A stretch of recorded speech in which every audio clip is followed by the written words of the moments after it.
Hey, all right, here we are. So, another 3D printing video from Corey. Um, there's so many aspects of 3D printing that intrigue me. Uh, this time I'm going to talk about actual creating your own stuff.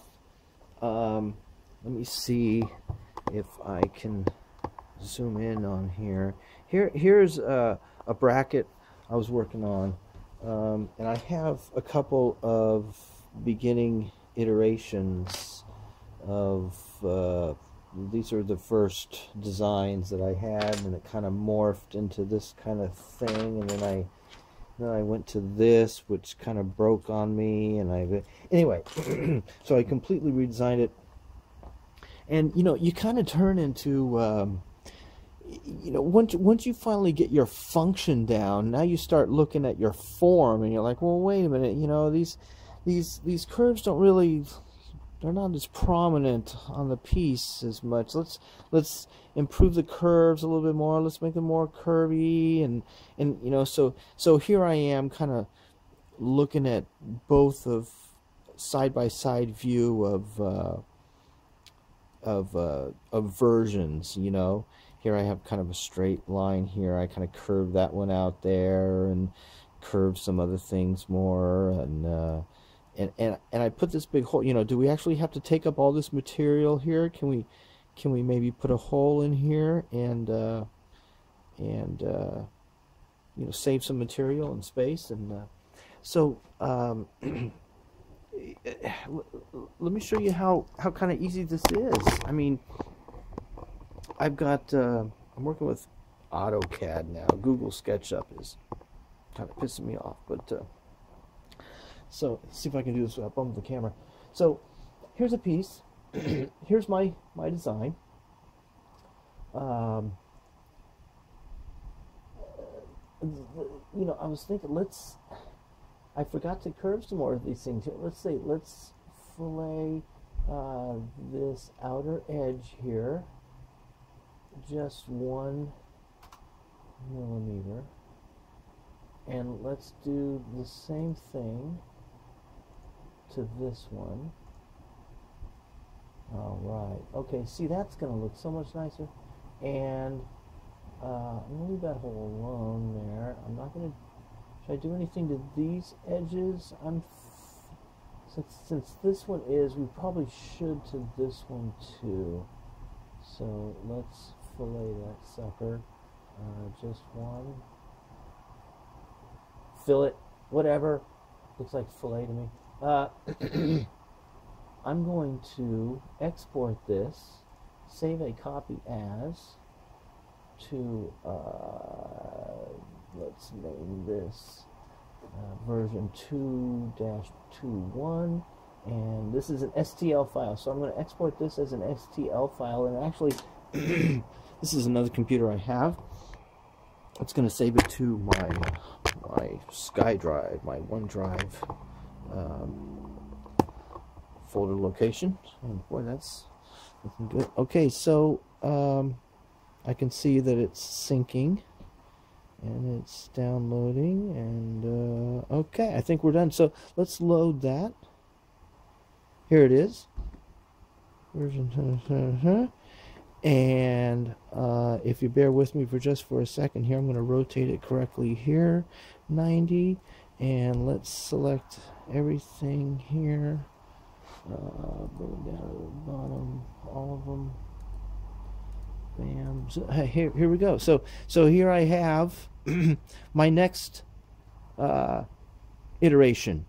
That, as you can see, just these corners here are just slightly curved, just to give it kind of more of a little elegant look. It's really kind of hard to see here. I don't know if I can zoom in any harder and look at these edges here, but you can see those edges are kind of curved now, just to clean it up. And here we go. Here's the physical piece.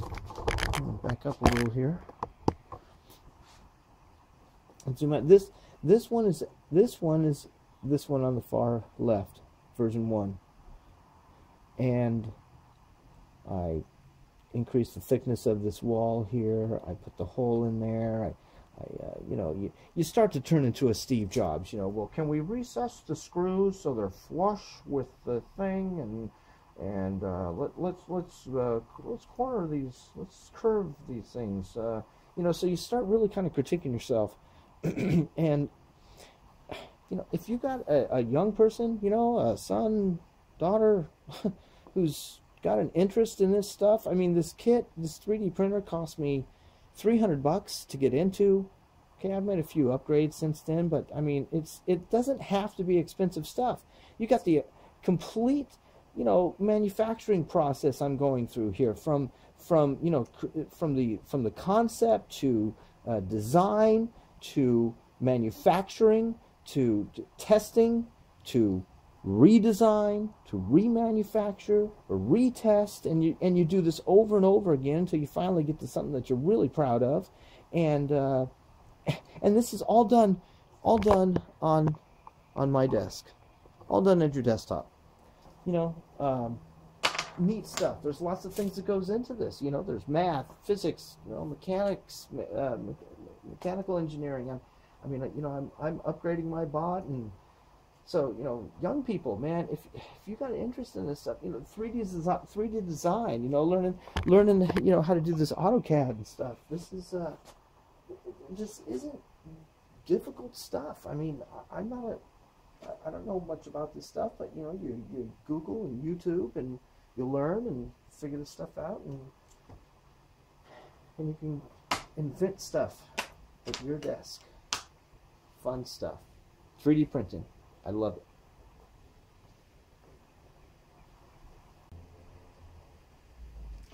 Okay, so let's print it. Basically 3 pieces of software here used for this particular process.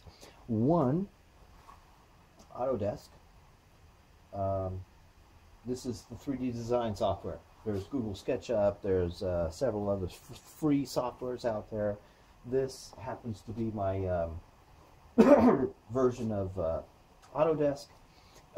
So I've designed my object, I've exported it to an STL program. We take file. We take that STL file, we import it into, I'm using a program called Repetier, I believe it is. I'm probably pronouncing it wrong. So Repetier has a built-in version of Slicer. So what Slicer does is takes my 3D design and slices it up into the different 0.3 millimeter slices that it's going to eventually use Repetier to send that code to the printer. So 3D design software, or you can just download your STL file right from a Thingiverse. There's thousands and thousands of free stuff to download off the internet. You take that STL file, you slice it, and then you use a program to send that slice G code to your 3D printer. So here we are in Repetier. Let's zoom in a little bit here. And basically, I only want to print this guy here, my third one. So I'm going to delete these other 2. I just have my one recent bracket here. I'm going to go ahead and center it. And you know, I don't actually want to print it right in the center. I'm gonna take my unit and put it this way, and I actually want to rotate this. Let's rotate it 90 degrees. Isn't that kind of cool? So, you know, you can rotate it, you can scale it. If I wanted this, you know, twice as big, boom, print it twice as big. I can't have that in this case. Everything's scaled how I want it. Okay, next step is we're going to slice it. And this is not a terribly difficult object. I would expect this slicing process to go pretty quick. I probably should have clicked that before I started yammering, but it looks like it's moving along. infilling layers, blah blah blah, yada yada yada, exporting G code. Most people don't do it this way. They don't use the built-in slicer. I don't have a problem with it, so I use it. Every once in a while I'll run into an object that this doesn't slice very well, so I'll use something else, but this works just about 98% of the time for me. So here's my object. It looks great. We're going to say, let's get this over to the printer here. I think I am all ready to go. Let's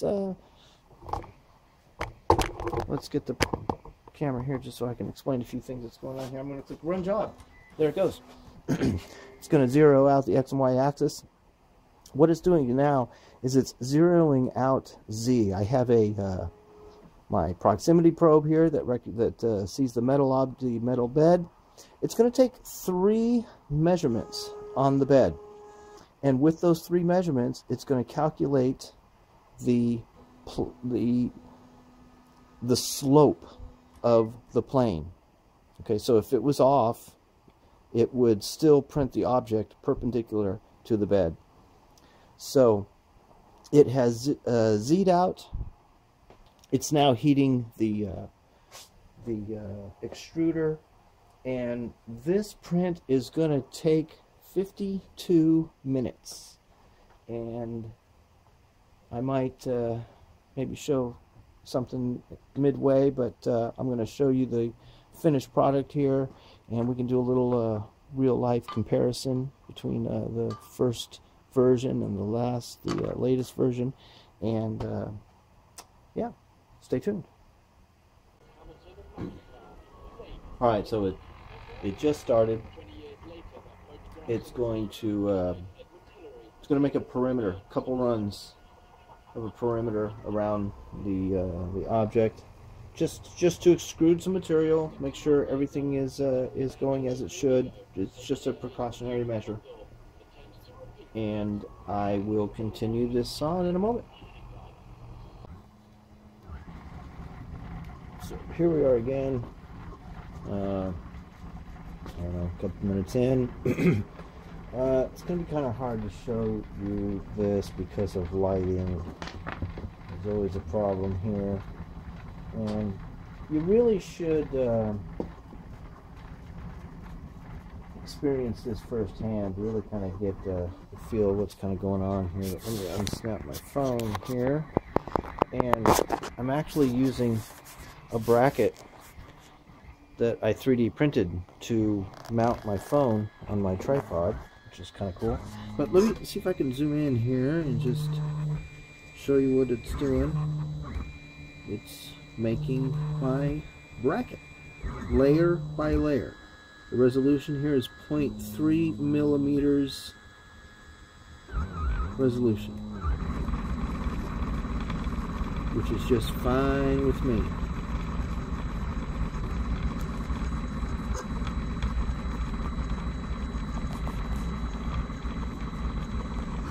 This isn't doing anything now. This just helped with aligning where the bed was in the very beginning.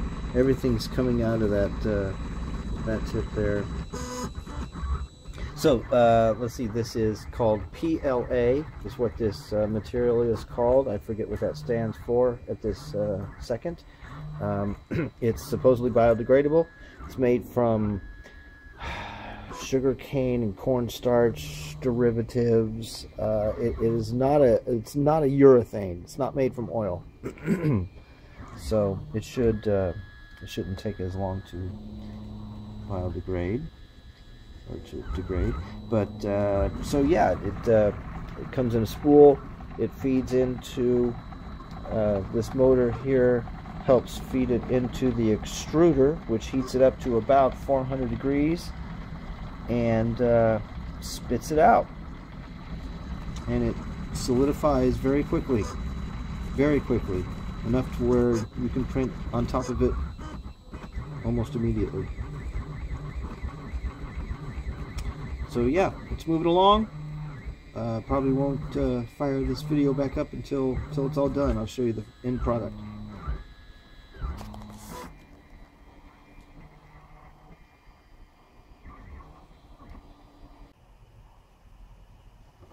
Okay, so here's the printed, the completed printed object here.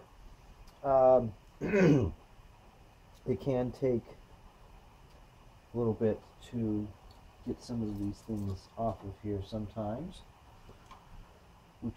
which is good. I mean, I want the object to stay. You can't have the object moving around while it's trying to print on it. It needs to be stuck on there pretty good, so that when the head's moving around, it's not going to just hit something and knock it off. But, so let's get something underneath here and kind of wedge it piece by piece, area by area, inch by inch. I've had issues breaking things, taking them off before, so it's very careful here.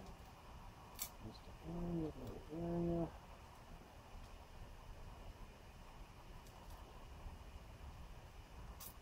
Okay. Looking good. Okay, so here's my piece. Oh boy, that came out pretty good. That came out pretty good. I have a little bit of issue where it's not completely flat. Some of it kind of curls a little bit, so that kind of bothers me. But all in all, that looks good. So here's my, I don't even know, this isn't even version 1 really. This is kind of version 1.5 or something, and then I moved on to this, a little bit more curvature here. You can't really, can we see this? Yeah, you can't really see it too well, but it's just a little sleeker, a little, well, let's see, we can't get into the light here, can we? Yeah, it's just a little better, just a little more curvature to some things. But yeah, so you know, you design and manufacture, print, test, redesign. So let me show you where this is going actually. Let's see, can I show you this? Let's zoom in. Let's get this going here. Here we go. There, that's the bracket. Okay, it's the one that's holding my proximity sensor here. So I'm gonna probably take that one off and replace it with this one, another perfectly good, fine working one, but it just looks a little better, something that I would be a little more proud to put onto Thingiverse. Thingiverse.com. This is a website that you can upload your objects to, so other people can download them and print them and take advantage of them. Let me again plug Printerbot, PRINTRBOT.com, Printerbot without the E. I think this model, initial cost of this model is like $350, so it's real cheap to get into. Fun stuff. Way of the future. 3D printing.